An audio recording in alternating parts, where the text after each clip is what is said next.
unajua unapokuwa msanii tayari unakuwa ni kiongozi by default. Umeelewa vizuri kwamba kwa sababu sisi kawaida hususan sisi wasanii wa hip hop wote tuna tabia ya kujifungia magetoni kwetu, tunaandika hisia zetu kwa namna ambavyo tunavipokea vitu. Alafu tunaviweka katika muziki na kuvitoa. Inapotoka huko wapokeaji walaji wengi wanasema kwamba dai kama umeniandikia mimi, kama umeniandikia mimi.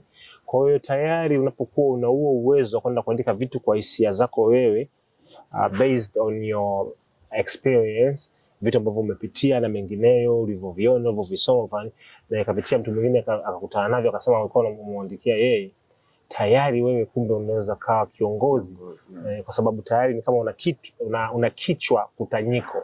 Sio umeelewa vizuri. Kwa hiyo unaweza ukaja na mawazo mengine ya tofauti na yakaa yanatija au yakaleta faida kwa jamii yako iliyokuzunguka.